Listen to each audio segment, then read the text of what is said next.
Hello and welcome to another edition of Outlook Special.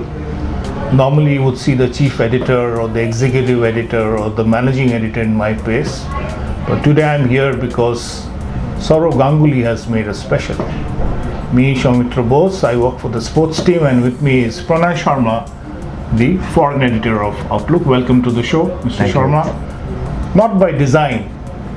It is just a coincidence that both of us are Bengalis, and the cover story this week is on Sourav Ganguly, and I think it has been the appropriate choice to have Ganguly on the cover this week.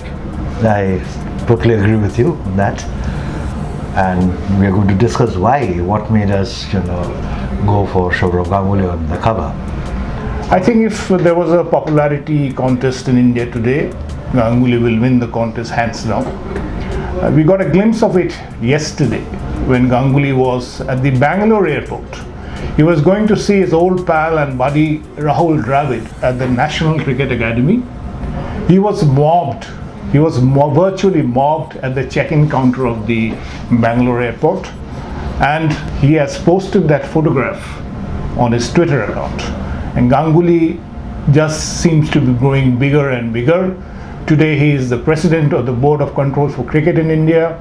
He's a sweetheart, he's a Bengal sweetheart, but his fandom spreads across the world, and that's why we have him on cover, but not because of his popularity. It's because he is probably aspiring to be something of a political giant. What do you think so?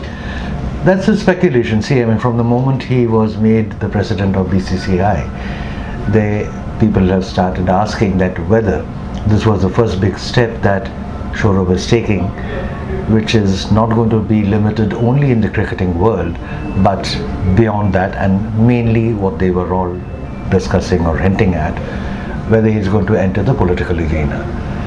And this, interestingly, I found, when we started talking about it and when we were drawing up the brief for the story, more and more people that I saw, yes, in a way they are from Bengal or have some connection with Bengal, but many of them who are not strictly Bengali, people outside also, they all started talking about it. There's a murmur, there's a whisper, and this is becoming a big story in itself, that what happens if Sourav joins politics, joins the ruling party, BJP, and becomes the face of that party for chief ministership in West Bengal to replace Mamata Banerjee.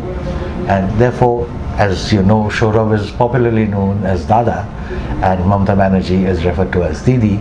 So the question is whether Dada can replace Didi.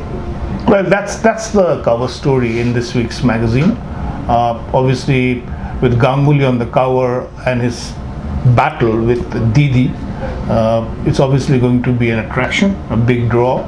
I happened to speak to Ganguly on Monday, and I asked him this very question point blank, saying that, are you going to join politics? Well, he told me very, very clearly that if I had to join politics, I would have done it long time back. It's not my cup of tea. It is, you are not cut out to do in politics.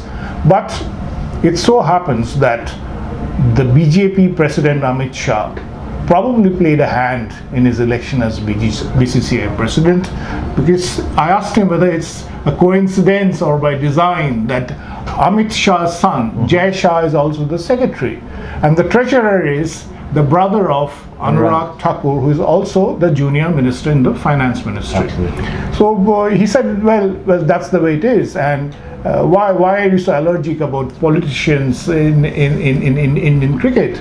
Ever since Indian cricket, the board was created, there's always been politics. There's been Madhav Rao Scindia, there's been Sharad Pawar, and so on and so forth. So why do you see that why, if I have to become the president, why do I have to join politics? No, there is not necessarily he doesn't have to join politics, but the question is the way the situation is, both at the national level and the cricketing world, or the biggest body, the highest body of cricket, you needed somebody with credibility and a person who's very popular, who is a former captain of India's cricketing team and a very successful captain at that. And he remained, even beyond cricket, he has retired for some years now, but Sourav has been very, very smart, I would say, in a way, because he also anchored a very popular show, a television show in Bengali called Dada, and that had a huge viewership, and people liked it immensely. So he has always been in the public domain, even if he retired from cricket.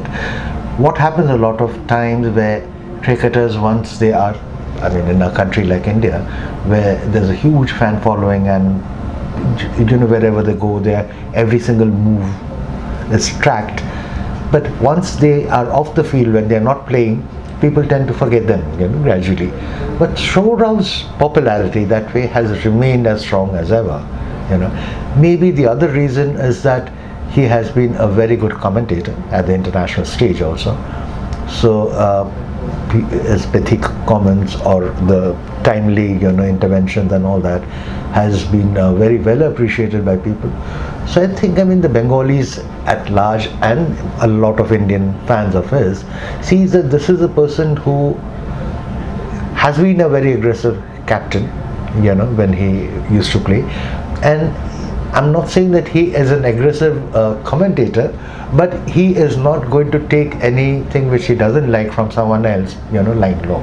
That's a kind of a image or a new kind of a face that a lot of youngsters like, to represent them. Yes, but one thing is very clear. This, when you're very upfront, you can look people in the eye and call a spade a spade. This really does not work in politics. I am not sure, because this is what we used to think, and you have to be tactical, and I am sure that he's very smart. So if at all he comes into politics, and this is what he's going to, as he goes along, the mistakes that he's bound to make, and there are a lot of things which he would learn, there will be a number of occasions for him to do course correction, which everybody does. Even hardened politicians continue to do that. So if Sourav comes, and which we think he might, so we'll see him doing the what is the best way of engaging with people. He'll learn. What I have had the privilege to cover Ganguly as a cricketer, as a captain, and on Monday, as I told you, that I had the honor of interviewing him. But the way he spoke before, and the way he spoke to me on Monday, there was a lot of difference. He came out to be much more matured, more measured. Earlier, he would say things that maybe people found it was not diplomatic enough. Right. But this time he was very, very diplomatic, and he was very measured, in the sense that when he spoke about the ICC, he spoke about BJP, he spoke about his relationship with Trinamool Congress, when he spoke about his relationship with the CPM. So when he was a cricketer, at the prime of his, when he was a cricketer, then it was the CPM government in Bengal, and then when he became the president, it was a lot of people said that Mamata had a role to play, and now of course when he's become the president of BCCI, there's people trying to find a connection between him and BJP. But the way he handled these questions, he talks about the man's increasing maturity as an administrator, as a speaker, and as you rightly pointed out, that maybe the next 10 months when he heads BCCI, he'll become more matured in his way of thinking, his thought processing, and he will take forward. Yes, unfortunately, if the current constitution of the BCCI is to come to place, his tenure is just for 10 months. Don't you think it's a short time? Well, this is something which can be argued, whether 10 months is good enough for, a person who's heading it as the president to bring about the changes that he wants. But at least he can put in place some of the things, and with the kind of backing of the General Secretary and the other members. And particularly if you have the government's backing also, because it has to be supported by the moves, also whether it has some traction with the ruling party, the ruling government. So if all these things fall in place, I think you can, maybe not all the things that you wanted to do, you cannot change it perhaps, but quite a few things you can do, and set a kind of a new trend which can be followed by whoever succeeds you. Yes, the speculation is that the National Sports Code, which actually gives you a tenure to become a sports analyst might undergo a change. If that happens, then it's good news for Ganguly. Then there will be continuity in the fact that his first tenure, if the code is changed, is going to be a 3-year period. He can go for another 3 years, which is 6 years as president, which normally presidents of BCCIs do. Have done. So that, that will be good news for Indian cricket. But I think whether that happens or not, I think Ganguly as the head of Indian cricket is the best thing to happen in a long time. Of course, we are the number one team in Test cricket, and Ganguly wants that we should be number one in all 3 formats. But his love for Test cricket remains. The fact that Eden Gardens is going to host the first day-night Test match ever against Bangladesh coming up very soon, and the fact that he said that India is going to play day-night Test matches abroad. I think his central theme of thought is that it is Test cricket that must prosper, and I think he's in the right direction. I am absolutely sure. I mean, that's how it's going to be. The other thing, I mean, we've had so many BCCI presidents, but few of them were known to be cricketers. I mean, they may have played the game. Now you have a person who was till the other day, who was leading India, from the front. So his taking over makes a difference, therefore. So there will be a wider support for that, and which naturally we see in this case that there have not been too many criticism why Sourav Ganguly has been made the thing.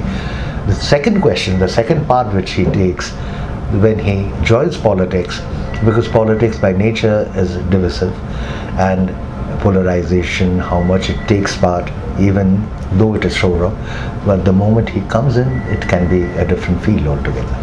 Divisive or inclusive, what's Dada going to do 2 years down the line, whether he'll become the face of Bengal elections in 2 years' time in 2021 when Bengal goes to polls in 2021. It's a time we will wait and see. But you don't wait and see, you must buy a copy of this magazine. There are a lot of insights, a lot of thoughts, and you will definitely enjoy it. So thanks for watching and keep tuned in.